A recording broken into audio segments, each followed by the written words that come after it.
question is, are you ready?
What do you guys want to talk about?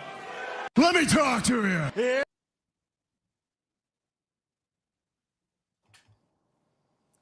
Throwdown Nation, we are live with episode 66 of the Throwdown with Matt. It is a Wednesday. We are streaming on Instagram, YouTube, Twitter /X, Facebook, and Twitch. And tonight we are throwing down with a Georgia-based wrestler, Mr. Chris Del Rey. How you doing tonight, Chris? Good. How about you? How you feeling? Man, aside from the little technological scare that we had before going live tonight, man, I'm doing great. I'm glad we were able to conquer the gremlins and actually make this happen. Yes. Now we just gotta survive the cold that's coming up. Yeah. It's last I heard, it looks like we may get some, actually for Georgia at least, halfway decent snowfall. We'll see.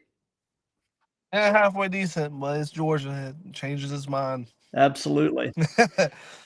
But for those of you that are watching this live, if you have any questions or comments, throw them in the chat, and all questions and comments will be read and answered as we go during kind of an ongoing viewer Q&A session. So we'll go ahead and start with the first and most obvious question, Chris, and that is, how long have you been wrestling? So December of this previous year was 4 years in total. I started training late 2020, had my first match at the very end of 2020, and I've been wrestling since then. I've wrestled from Athens, and the last couple years kind of ventured off into the Carolinas, southern area of Georgia, and more frequently in Atlanta with Atlanta Wrestling Entertainment. That's where I've mostly been at more than anything as of late. Gotcha. So who actually trained you? Jamie Holmes, he's from Statham, lives in Statham, from Stone Mountain, Georgia. He trained me, trained others like Hunter James, trained Chop Top a little bit. If you know Chop Top, Haas Michaels is. He trained a lot of those guys. He did a little bit with CB Suave. He trained me. I still go over there almost every week, do some training, and also help with other trainees that he has that comes through. I kind of help him out with those as well. So that's who trained me. Every now and then, Murder One, I do some training with him on show days for Atlanta Wrestling Entertainment as well. He also kind of helps train me time to time too as well. Gotcha. So in the early portions of your training, when you were first getting started as a trainee, what was the most challenging part of the early days? What would you say was the hardest part of wrestling to catch on to? I'm able to remember to sell moves. That was my hardest part. Is trying to remember to sell a certain move or sell a body part. If a body part's being worked on, that was my hardest thing. Gotcha.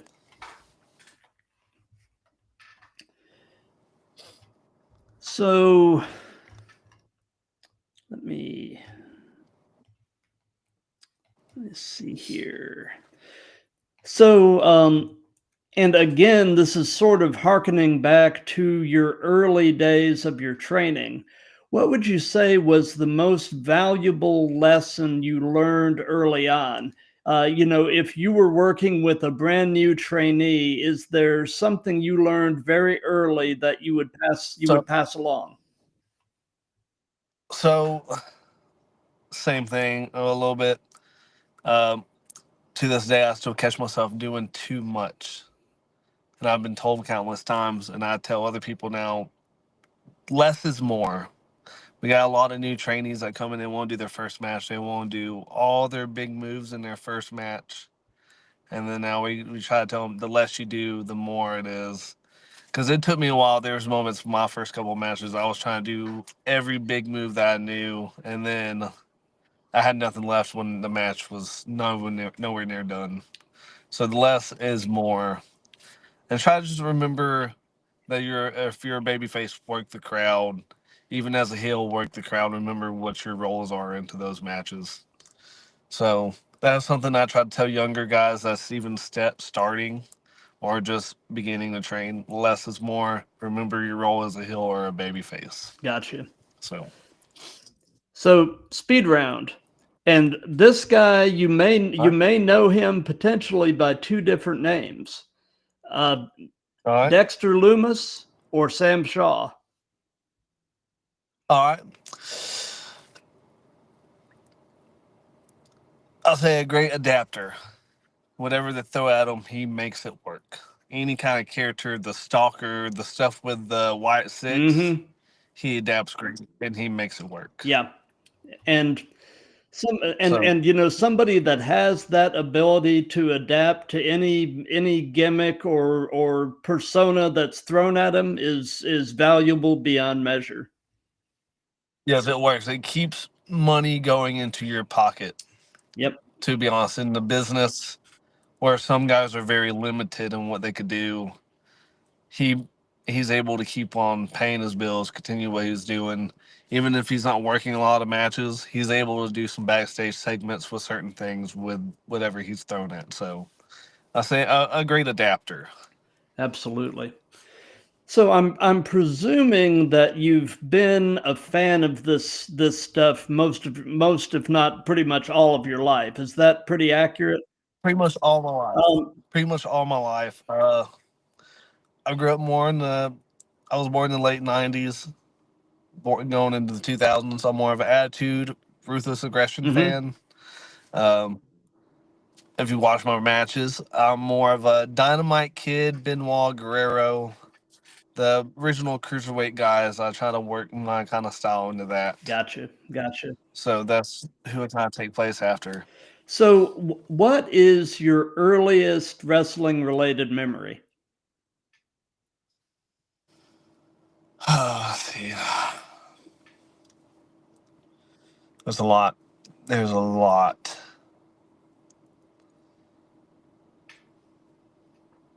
I just think really just being able to watch pay-per-views as a kid. That was like WrestleMania was a big Hmm. thing. That was like the Super Bowl of wrestling. So as a kid, just that we was only allowed like one pay-per-view a year, and luckily WrestleMania was the pay-per-view. So every now and then, as a kid growing up, and I had older siblings that gave me a bunch of crap for wrestling being fake. Uh, Sitting there and watching wrestling as a kid, because wrestling works in so many mysterious ways. It could get rid of everything negative around you. Hmm. So as a kid, watching wrestling and pay per views and stuff like that with your family was nice. That's like my earliest as I could think of. And then I have a lot more now as I have kids, taking them to wrestling shows and seeing their reactions from when they think daddy's hurt or when they know when daddy wins. And luckily, they're smart enough to know the business. They know when daddy's a good guy or a bad Right. guy. They will even boo me and spit at me too when I'm a bad guy, which is smart because I still have family that comes. Even if I'm a bad guy, they'll cheer for me. They'll say, "You're not supposed to cheer for me." That's awesome. So it's nice. especially with kids. I love taking my kids. They get to meet some people I grew up watching on TV, and they get to have fun doing the stuff that I grew up watching. So Oh yeah, yeah. You know, I've been a fan of this stuff, you know, varying levels of fandom during different points of my life. But I basically got started as a kid in Florida around age 11, and I yeah, just turned 55. So I mean, I've been following the business for 40 plus years, and you know, growing up in the territory days, and then, you know, seeing everything that has transpired since then. It's been a really incredible ride, a and lot. It's big. yeah, It's a big change. and you know, right now I've got to say, right now is actually one of the most exciting times to be a fan, because there's just so much cool stuff happening. I think, especially again with the '90s, you had WCW, ECW, WWF, and now you have New Japan, MLW, AEW, and you got some of the bigger indie promotions like Hmm. GCW. If you're not a traditional fan of wrestling, you don't have to watch WWE. You can go to AEW or anywhere else because every show is they have their own Yep, differences. WWE is more character entertainment. AEW's wrestling, and then you got GCW that's very hardcore, a little brutal. Everything's different, but covers everything for every little fan. Then you got those big fans that will just watch it all because they love it. And I kind of cover a little bit of everything every now and then as much as I can. gotcha. So, was there a particular point in your life where you knew you wanted to try to make a go of this? So I started after we had our second son. Well, we was pregnant with my second son. I'm a high school dropout. Me and my wife had a pregnancy scare in my 12th grade year. Got a job, and then find out no baby or anything. Then we had our oldest daughter, and I started talking about it. Started talking to Jamie Holmes about training, but I just never jumped on the ball for it. And then we got found out I was pregnant with my oldest son that's 4 now, and I jumped the ball with it because I was like, I don't want my kids to see that I gave up on something I loved and wanted to do because I had kids. Like, don't let anything stop you from doing what you want to do. So it was more of like motivate myself, but also use it to let my kids know don't let anything stop you from chasing your dreams. So, That's awesome, dude.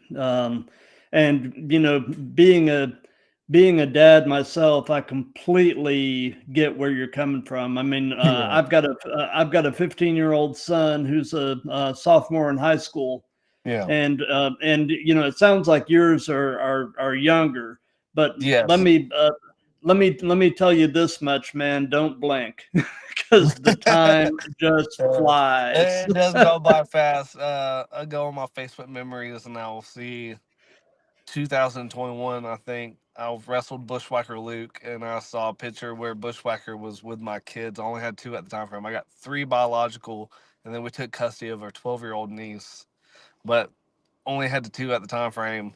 And you just see how little they are, and then you see them now. I was like, man, it went by so fast. Like this journey goes by fast, and it's harder on me being on the road as much as I am on the weekends because I'm on the road for about 6 to 5 weeks and maybe have 2 weeks while I'm home. So I work my shoot job, and then I Gotcha. have like 2 every weekend. I'm on the road for a show, and then I got 2 weeks I'm home, and I somewhat look forward to those more, and I look forward to some show days, just be home with the kids and just hang out. Absolutely.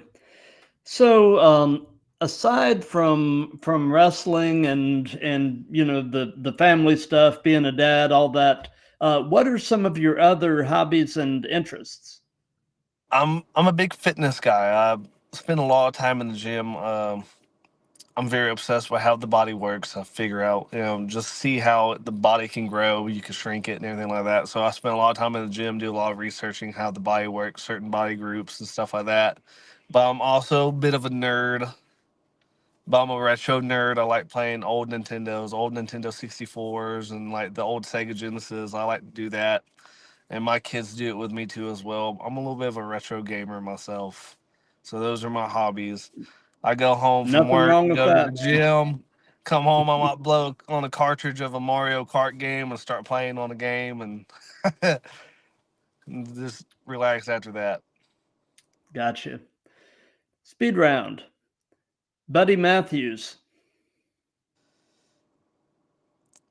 Great wrestler, just very underused. Yeah.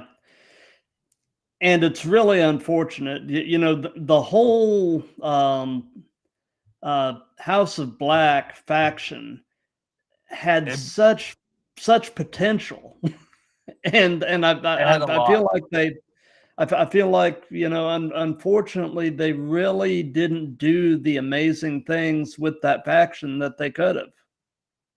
No, no, I feel like they could have done a lot better. And they started building up and then it just plateaued. Yeah. But anytime Buddy Matthews or Pac or Aleister Black or Malachi Black are in that ring, Oh, it's yeah. it's just entertaining. Oh, for And it's sure. brutal sometimes. They're stiff. Yeah. So props to them, but Buddy Matthews, I feel like he's not used enough. Like I don't know if it's just he don't show a lot of personality, or it's just I don't know. Yeah. But great wrestler, he keeps up with anybody and Oh, for everybody. sure. Just not used For enough. sure. Yeah. So, you know, we talked a little bit beforehand, and you know, we're definitely geographically compatible, so to speak. So are you originally from Winder, or Yes, I was born and raised in Winder. So I've been here my whole entire life. Besides, I did move to Buford for about a year and a half, and then me and my wife moved back to Winder. I try not to make me sound like a little bit of a sissy, but I did get a little homesick. gotcha, gotcha. So, I get it, man. so slowly convinced her to move back over towards this way. But it was Gotcha, hard. gotcha.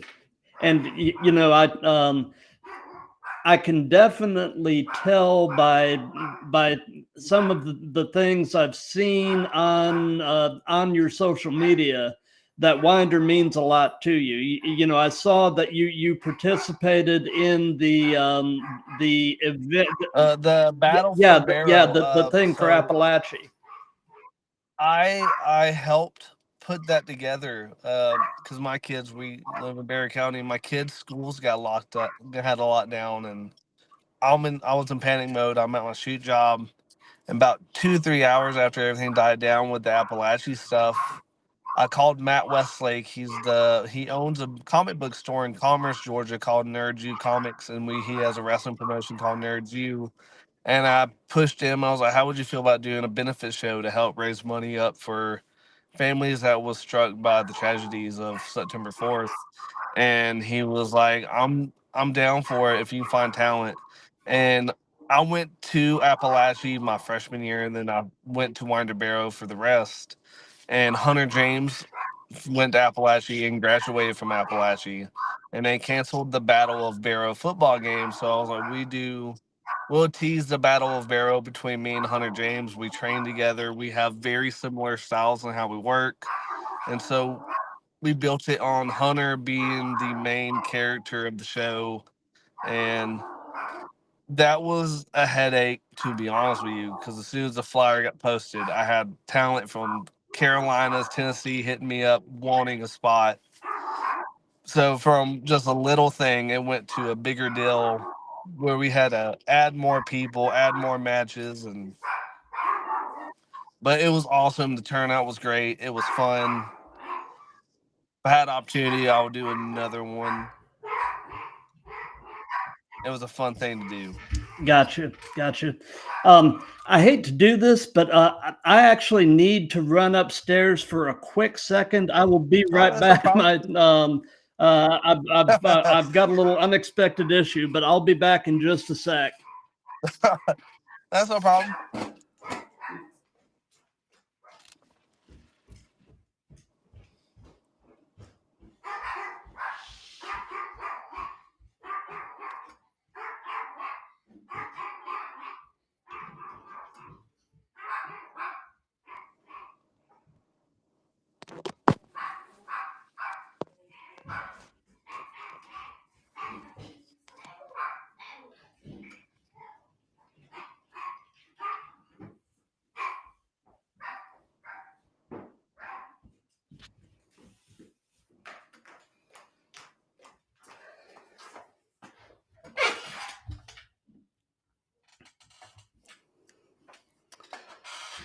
Okay, I'm back.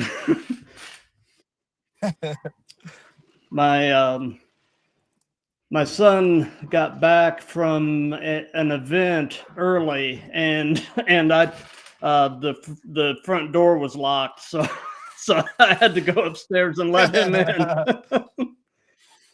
But man, you know how it is being a dad. Yes, yes. Sometimes they'll wake me up at 4 o'clock in the morning saying that they're scared. Oh yeah, yeah, yeah. Yeah. Zach doesn't really do that anymore because, like I said, he's 15 now. but I They remember shouldn't be those doing that days. anymore. Yeah. So they say that the best wrestling personas are essentially yourself turned up to 11.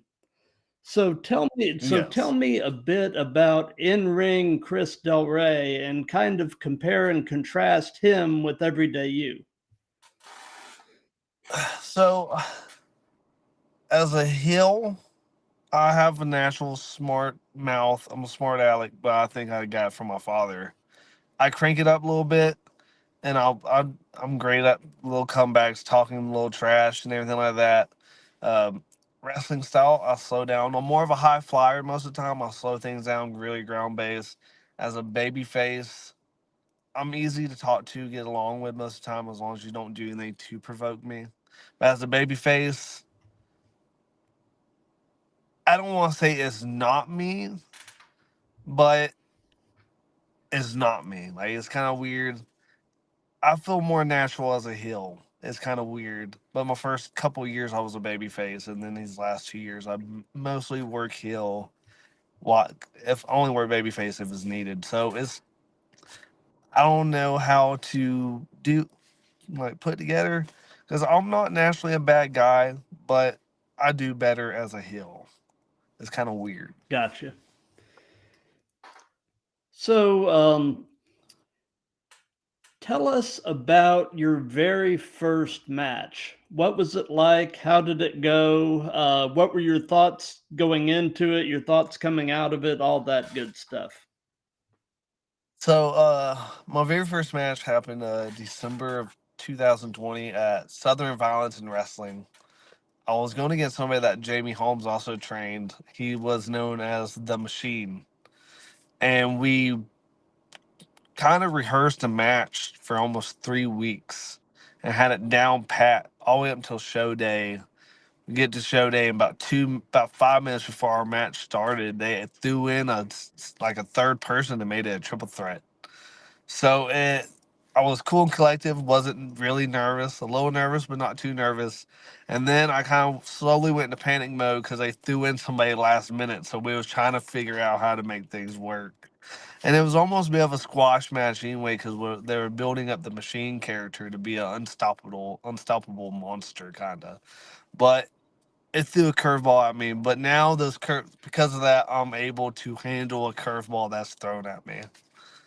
So Well, that's it was a learning lesson for sure. for sure, for sure. Speed round.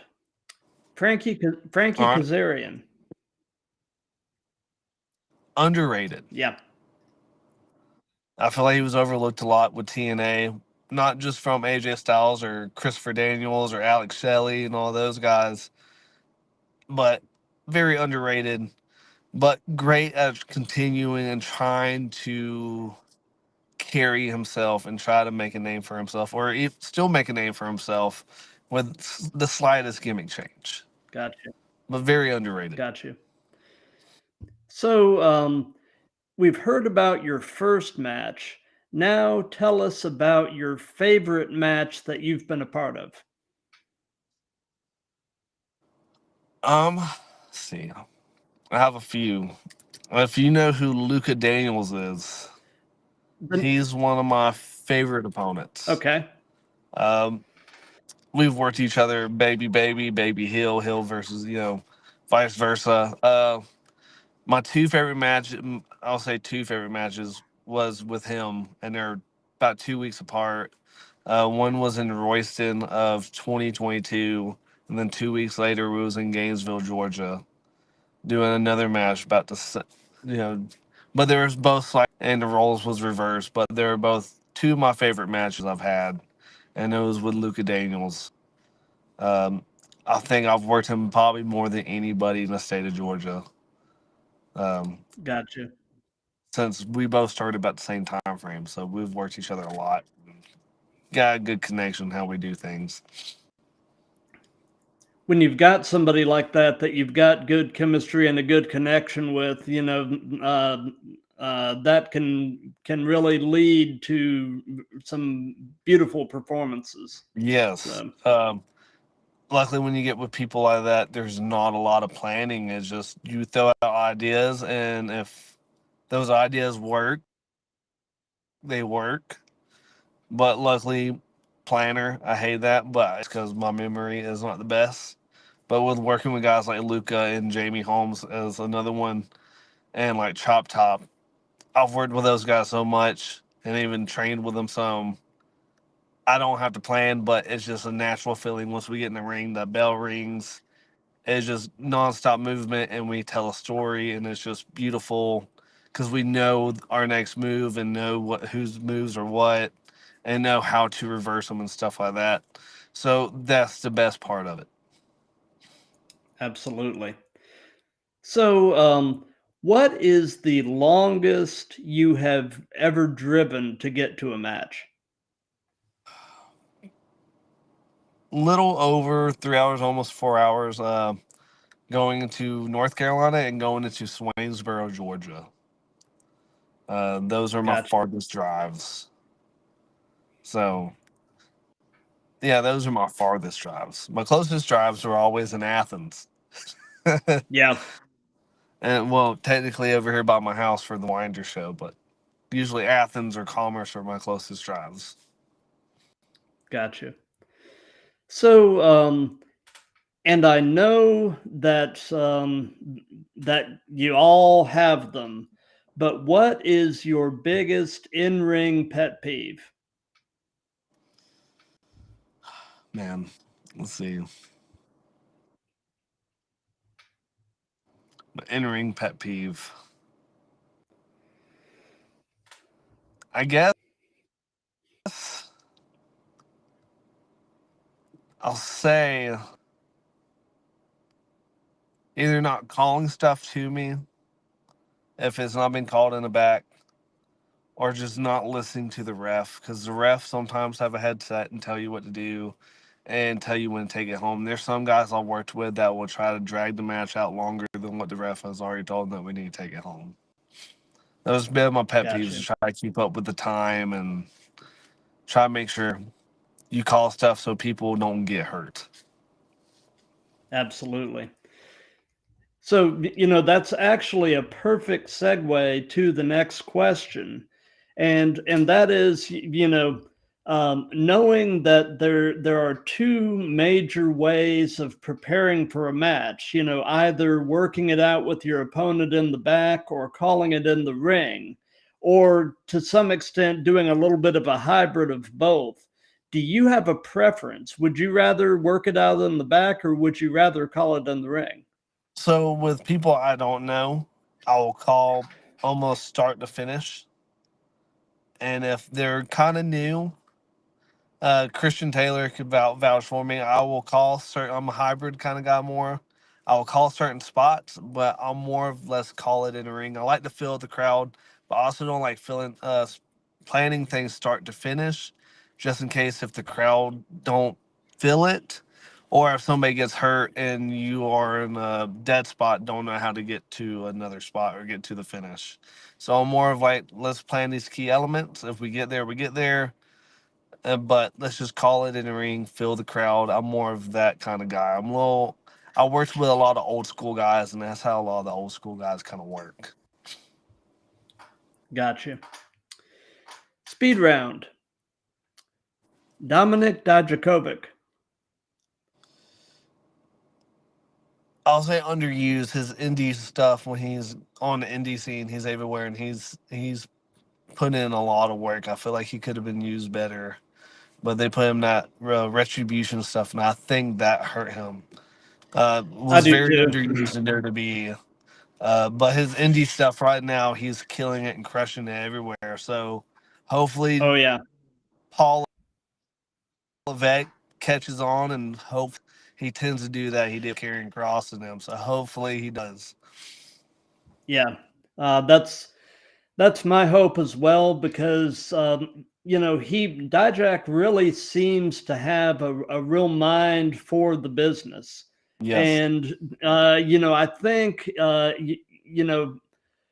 one of the bigger companies needs to really jump on him and listen to his input and strap a rocket to that guy Yeah. and push him to the I, moon. I feel I like he mean, would. If you send him to New Japan, I feel like he would flourish in New Japan. In New Japan, he will be a rock star over there.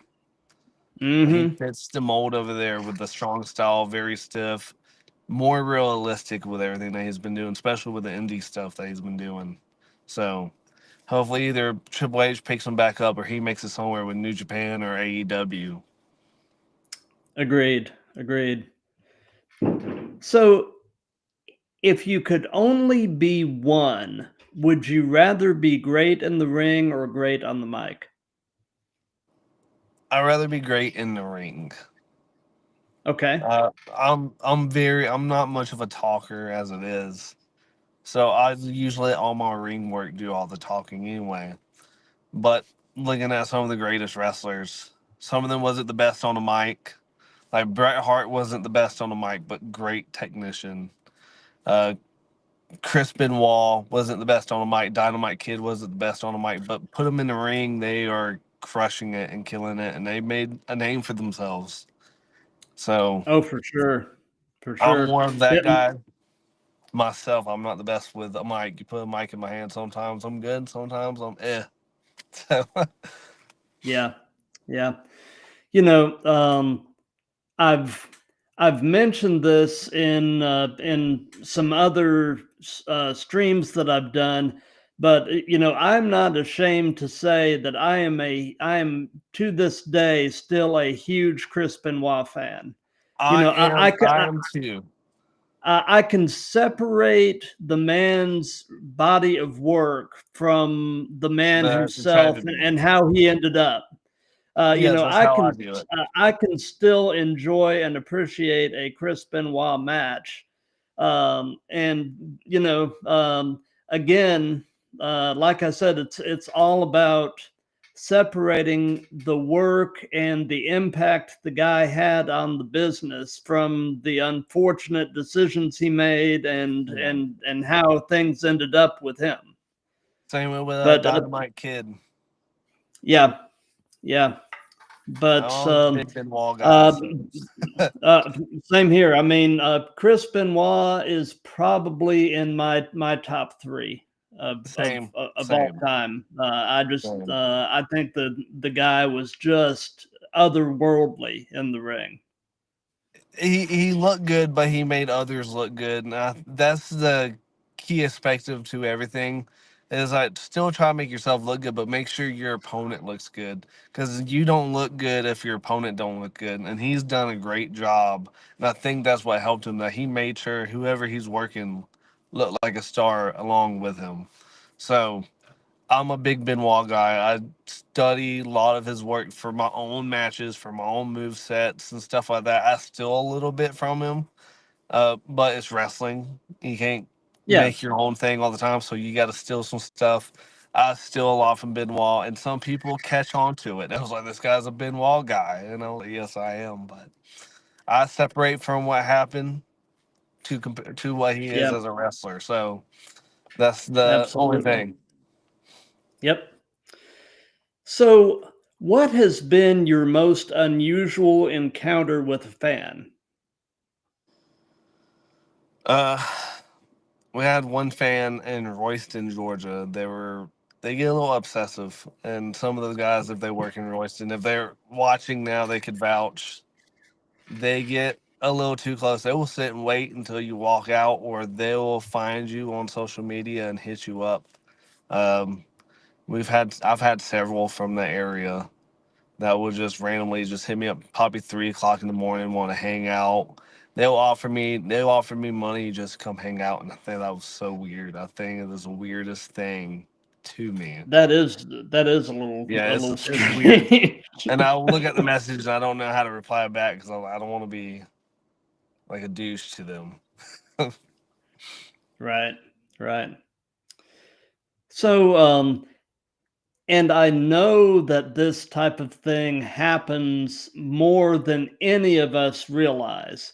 But can you share an example of a time where something went completely sideways during a match and you had to completely improvise? Uh, so with one of the favorite matches with Luca was in Gainesville. The plan was for us to wrestle Baby Baby, and my music plays. They cheer for me. Luca's music played. They booed him. And luckily, he did WrestleMania a couple weeks before, if not longer, to do the help with the entrance of Dominic Mysterio. And luckily, he Hmm. came through there and started running his mouth, talking about how he was at WrestleMania, and everything that we planned in the back, we had to restructure during the match. And I think that's why it was one of my favorite matches because that curveball was thrown at us, but still made it work. Where they hated him so much and they loved me, but that was the moment where things went south was where his music played, they booed him. I'm over like, oh crap, we had all this planned. Now what are we gonna do? And luckily he comes out talking trash, and we improvised and just went from there. Gotcha.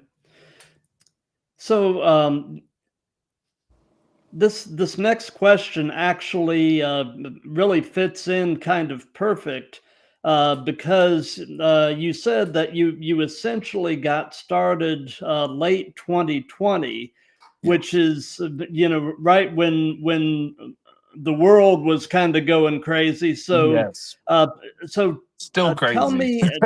So, oh, for sure. But so tell me about the impact the pandemic had on the early portion of your career. So I started training right before everything shut down. I probably did maybe a month's worth of training. Hmm. Everything shut down. We did not train for about 3 to 4 months. Finally go back to training, and then a lot of wrestling shows were held outside just to avoid any kind of issue with COVID.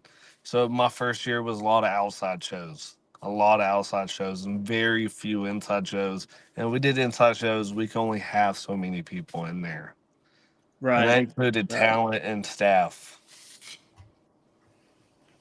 right. But So we talked about Benoit, for instance, but aside from Chris Benoit, in terms of your in-ring work and your promos, who would you say are some of your other influences?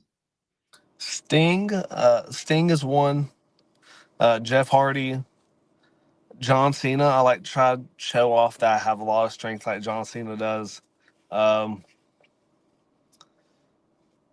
I say Eddie Guerrero is another one I kind of copy from, and a little bit from Will Ospreay and Kenny Omega and some Ricochet. I've tried throwing a little bit of modern wrestling stuff into my style, just because I've worked from everybody that works like those guys, so I try to keep up with them, and like work with old school guys and I try to element a little bit of everything into my style, but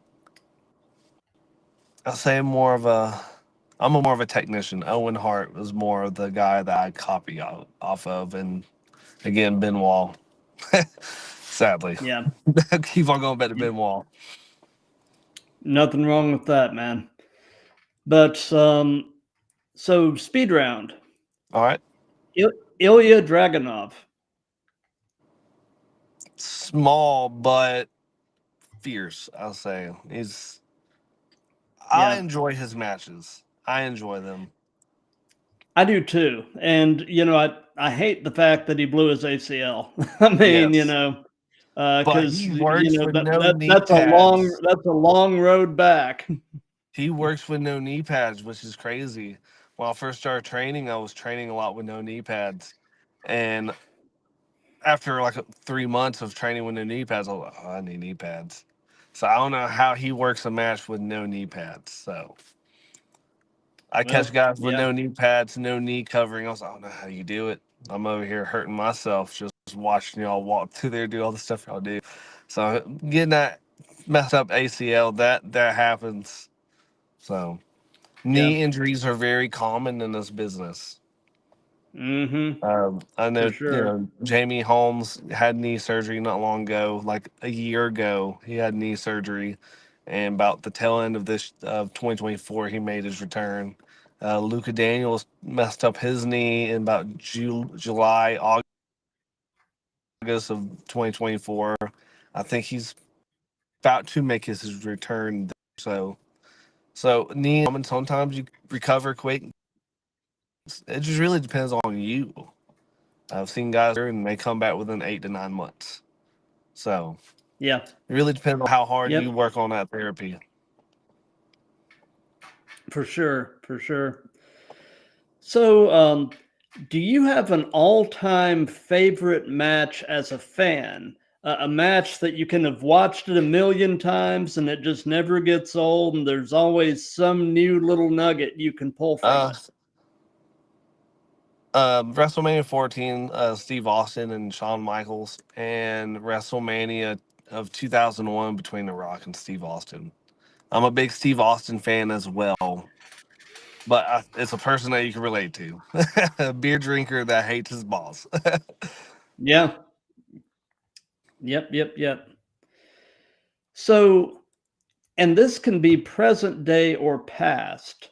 Who would be a dream opponent? Who would Chris Del Rey love to work? RVD or Owen Hart. Um, RVD is a little technical, but more of a high flyer and very fast. Owen Hart's a very technical guy. Those would be my two dream matches. Gotcha. So, what is your favorite move? What is something you just really enjoy doing? And on the flip side of that, is there a move that you won't do, or at least you would rather not do? And that can be giving or receiving. Uh, my favorite move that I do is my finishing move. It's called the Viva Del Rey. It's like a stalling power bomb. I love doing that. Just Hmm. to know that I'm able. There's the power or strength that I'm able to pop them up in such an awkward position. That's something I enjoy hitting a lot. A move that I'm not too keen of taking a lot. I don't really have a weird thing I wouldn't take. I'm really down to take any kind of move or do any kind of move. I'm very open minded, and sometimes I got to be talked out of doing certain things. I've tried to talk people to give me Christian's finisher off ladders, and I've taken turnbuckle bumps. I'm pretty down to do a lot of stuff. Uh, the only time I've been a little with a move is I wasn't taking the move, but I was supposed to roll out, and I'm supposed to roll out. But the guy was going to do a shooting star press, which was this previous Saturday. That's the only time I was like, I don't know if you should do that because the ceiling was low, and I was like, oh, dude, don't do it. But now I know how people feel with me because I talk to a lot of people and like, let me do this. It's going to hurt me more than it's going to hurt you. So now I know how it feels being in the other, point of view of like that guy shouldn't do that. I almost try to talk him out of it. Gotcha. Speed round. Dalton Castle. All right. Mm. It was great in the original Ring of Honor. Yeah. This Ring of Honor now Mm-mm. kind of watered him down, or just I don't desaturated him or something. Yeah. Um, Unfortunately, this current iteration of Ring of Honor just yeah. It reminds me of the WWE version of Yeah, ECW. very much. It's That's all it it's is. just not the same, you know. Um, And But the original Ring of Honor, he was Oh, great. He was oh, entertaining. absolutely. Yeah. He got the heat that he needed, though. So, but right now, just they'll find something with him. I think they got so much going on, so many talent that they're trying to do with, and now they're in a kind of stuck situation. Gotcha. Hopefully, in a couple of years or something, they'll find something to do. They're still a brand new company that they're trying to work things out. Yeah. So you've been doing this long enough that I'm sure this applies, but what hurts right now? More my knees and my shoulders. Um, but the thing is, I don't have a lot of moments where I land on my knees or my shoulders. I think it's just to picking up and carrying things, and because like sometimes I help set up and tear down rings, and so I think that catches up to me on top of doing a match. But most of my injuries I've ever had was I've had more concussions and head injuries than I ever had anything to my knees, my legs, anything. Hmm. But my knees and my shoulders is just shot most of the time. Gotcha. So leg day sucks for me at the gym. No doubt. My least favorite No day. doubt.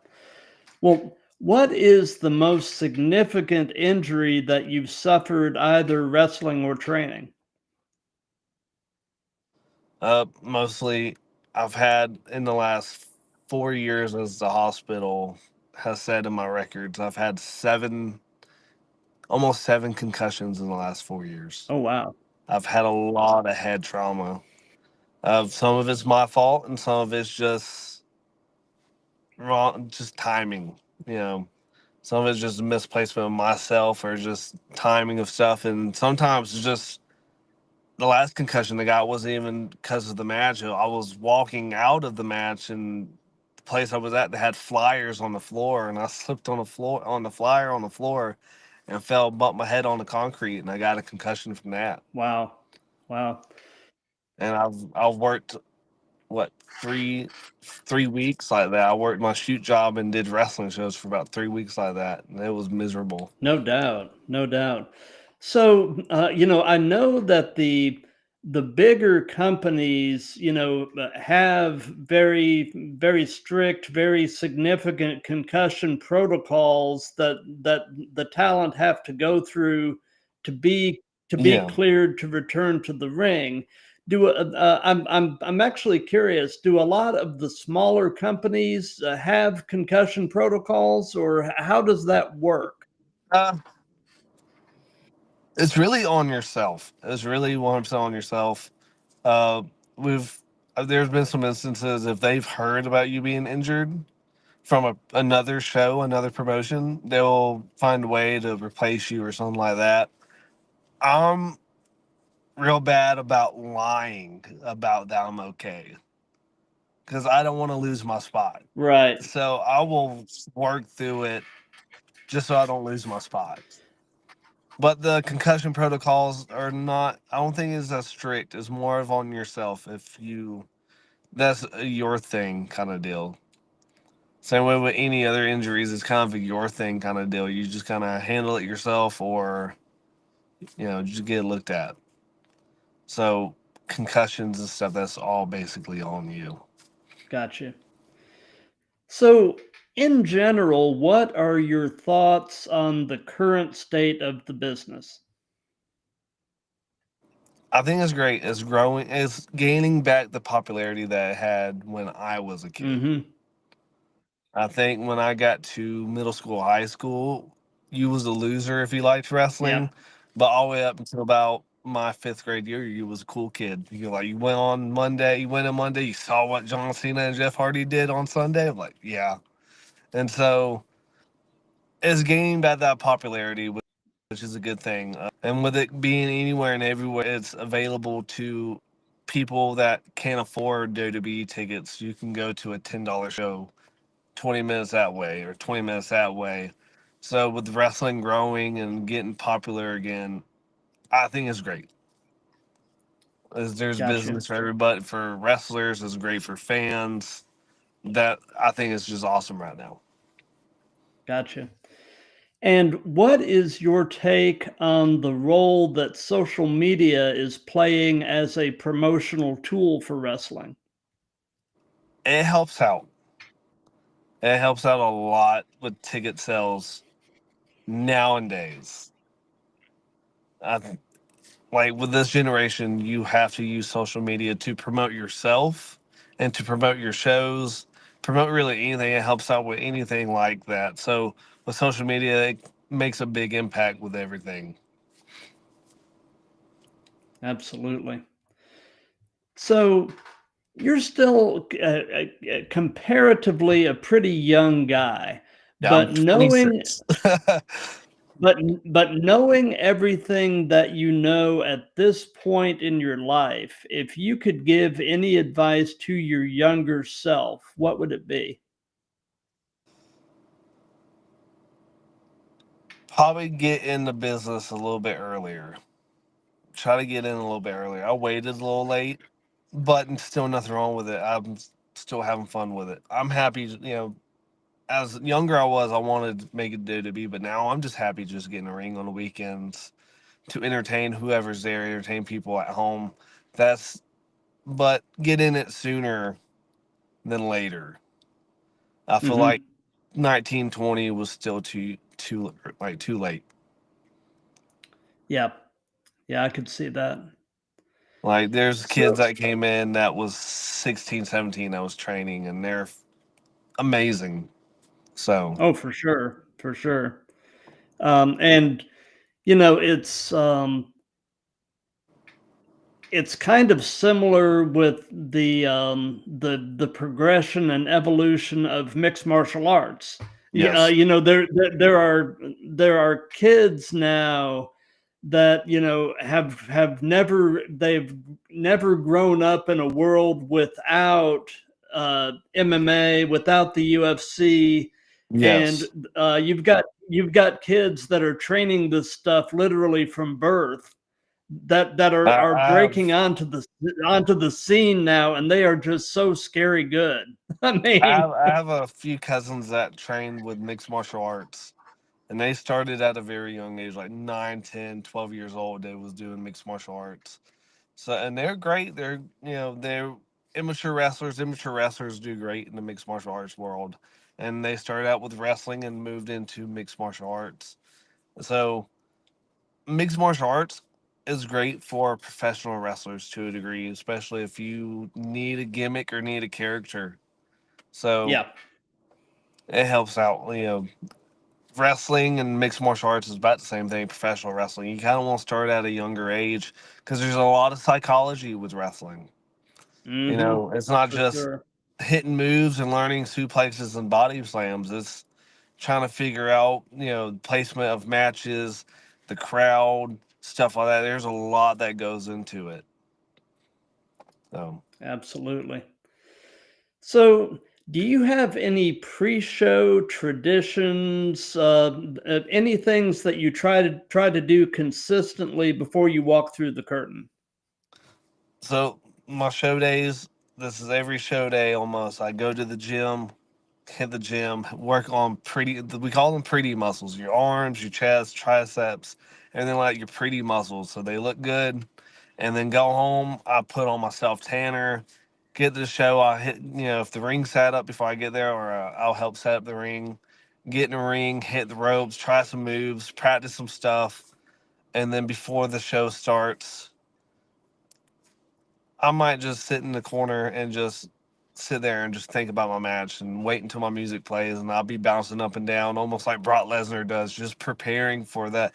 Because there's still a little bit of anxiety, even if you've worked in that place several hundred times. You still have that little bit of anxiety, which I like that feeling just a little bit before your music plays. You have that anxiety, and then you go out there, they either boo you or cheer you, and then you kind of simmer down. So that's Yep. how most of my show days are, and that's how it always plays out. It's just very anxious until my music plays and I make it through that curtain, and then I'm on cloud nine, and it's just an adrenaline rush from there. No doubt.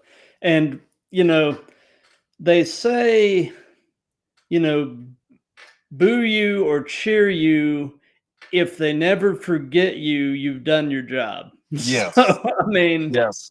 Uh, my favorite part as a heel, which is scary but makes me proud as a heel, is when you have certain fans that try to fist fight you because you cheated to win or just because you've won. That's a big accomplishment on me. Um, my first year as a heel, we was in a group in Tribulation. I was in a group with Tribulation with Jamie Holmes, Machine, and this guy that we trained also. His real name is Brian Snyder, but his ring name was Vincent Only. And we did a thing where we beat up a guy, put him in a casket, and there's a guy with a steel chair on the outside. He wouldn't let us leave the ring because he was trying to fight us with a chair because we put the dude in the casket. And oh he's wow, obviously had a few beers too much because we was at a brewery. So sometimes oh they no, forget that's the show. Uh, Christian shows, like we do some Christian shows. Those shows get a little rowdy too. Some of them you'll be inside of a church, and if you're a heel, they'll be cussing and like, oh man, like this is a church. Don't even be doing yeah, that.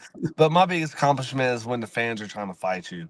That makes me feel good, but also scares you just a little bit because some people, especially today, are a little crazy and they might wait on mm-hmm, you on outside, just waiting on you to get to your car. But great yep, accomplishment. If you get that, you did your job. for So sure, that's an for accomplishment sure. for me. Well, something that we've done in all of these that's just been kind of fun is we've let the current guest pose a question for the next guest. And last night I had a wrestler from New York City All who right. wrestles under the name Matt Anarchy. All right. And the question that he posed is, in his view, looking at things from kind of an old school perspective. There were two main types of matches back in the day. Yes. What he called the Southern style, which was basically wrestling that was pretty much recorded in a studio, and you were wrestling kind of whoever that week, or the Northern style, where you were doing more touring and you were basically wrestling the same opponent night in and night out, in different Not places on anymore. the tour. So of Yes. those two styles, which do you prefer? The Southern style. Uh, I like to have I guess, the discomfort of not knowing who you're working, but that still kind of bugs me a little bit. But just knowing that you're working somebody different and you could try something different with them every time, because that Northern style is nice, but sometimes gets a little repetitive. Right, So doing the Southern style is nicer for me, I right. believe. I like challenges, so if you give me somebody new, I'm up for the challenge of trying to make a decent match, or at least a banger of a match with somebody new that I've never worked with. Absolutely. We were talking about it a little bit last night, and he said, the real upside to the Northern style, where you're working the same opponent, night in and night out, is you really can develop a chemistry with that person and really Yes, put on some great yes, matches. But, yes, like you said, there's only so many variations on a theme. And so yes, yes. yeah, Uh, Again, like with me and Luca Daniels, I think now when we work, I hope he feels the same way as I do. They feel kind of special because we've done it so many times. Um, when we do work, people know we've worked each other so many times. They expect the same stuff sometimes, but luckily me and him are able to throw something different at them at every time, or at least try to use the same element that we used in the match before, just to give them like that little. Wrestling fans are smart; they're not stupid like people say they are. right. So if you throw in a little bit of something that y'all done in the past, they appreciate that Oh, for sure, sometimes. for sure. So luckily, we like me and Luca. We've done that several times where we would do something that we've done before, but the fans catch on to like they did that last time, but this time was just as cooler. Yep. So Yep. So, since this is part of a series, do you have a question that you would like to pose to the next guest? And I can go ahead and tell you my next guest is going to be this Saturday at 7 p.m. I've actually got another Atlanta-based wrestler, Malcolm Marks, who he trains and wrestles with awesome. WWA 4. Yeah. WA4. I've worked with a bunch of those guys my starting out Yeah. years. So It doesn't have to be a question particular to him, but is there a question that you would like to pose? where do y'all see yourself long term? That's the question, is where do they see themselves long term in this business? That would be my question for anybody. So, how would you answer that? What is at this point? What is your end game? I say 40. It might be 45, but I'm 26. I got 3 kids. At some point, I'm gonna have to slow down and spend more time with them. But then I'm eventually gonna have to stop because they're going to have kids and they're gonna need a grandpa.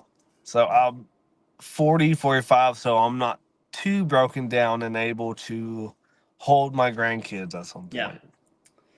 absolutely. That's my 40, 45. If nothing big comes Gotcha. in the way, no big contract or anything comes in the way, 40, 45 is my stopping point. Gotcha.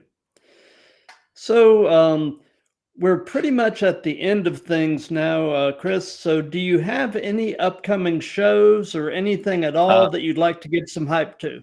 I am booked all for the rest of this month. I got a show this Saturday in Cornelia, Georgia for Old School Wrestling Alliance. I'm doing Soul Survivor. Hopefully that leads to another title to add to my shoulders. Um, Next week I'll be in Royston, Georgia for Nerd Jew Championship Wrestling. Me and my fellow tag team partner Matthew Mercer, we are the Wild Boys. Hopefully we win and get some tag team gold there for the tag team Nice. turmoil.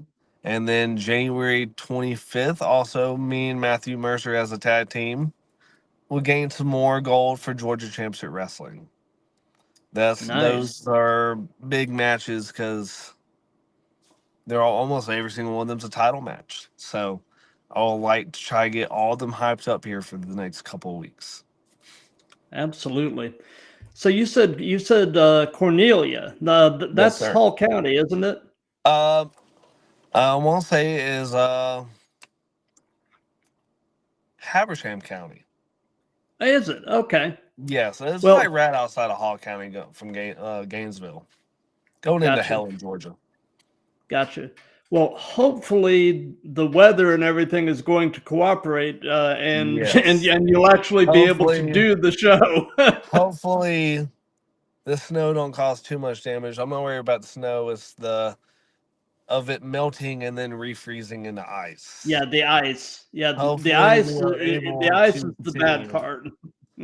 Hopefully, we're able to continue with a Saturday. If we don't, we don't. It's another day I get to spend time with my kids. Absolutely. So anyway, as far as what we've got coming up, like I said, on Saturday, which is the 11th at 7 p.m. Eastern Time, I've got episode 67 coming up, which is, like I said, a WWA 4 guy, Malcolm Marks. And then on Sunday, the 12th at 2 p.m. Eastern Time, we've got the premiere of the Wrestling Roundtable. And this is basically going to be a panel discussion show. And we've got kind of a rotating panel of some indie wrestlers, some fans, and other people associated with the business. And basically, it's just kind of an opportunity just to kind of nerd out about wrestling and Yeah. talk about the latest shows and what's going on in the business, that kind of thing. So it's I'll basically just going to be just kind of a fun freewheeling conversation. And then on Monday, the 13th, at 7 Eastern Time, I've got episode 68, another WWA 4 guy, Coyote Sandstorm. Sounds like a new guy. I haven't seen him before. Yeah, I think he's fairly new. But, like you were saying, WWA 4, man, AR Fox is turning out some talent. They've developed some great talent. Alex Kane, everybody knows Alex Kane. Austin Theory, but they're more. I think Austin Theory was more from the tail end of when Mr. Hughes had WWA 4. The guys that AR Fox has done, like Teriyaki, Rico Gonzalez, Northside, those guys are great. I've worked with them guys several times, always had a great match, very entertaining. Kept my cardio up. And there's guys that say that I keep their cardio up. Those guys kept my cardio up. Hopefully one day I get to have another match with one of those guys, because those guys were great. Those were some of my great opponents I've had from that school. No doubt. And I get the impression from having talked to a bunch of them that Fox really emphasizes cardio. So I mean, because those those guys have seem to have cardio for days. So I'm hard to get blown up, and those guys were blowing me up sometimes. Absolutely. Well, Chris, I want to thank you for your time. This has really been a pleasure. And, for those of you that have been watching this live, thank you. For those of you that'll be seeing this on replays and on, clips on the web, thank you for that. If you like what we've got going here, continue to spread the word, subscribe, follow, share, like, all that good stuff. Every little bit helps. And like I said, we'll be back on Saturday evening. And between now and then, everybody take care of yourself. Have a safe night. Love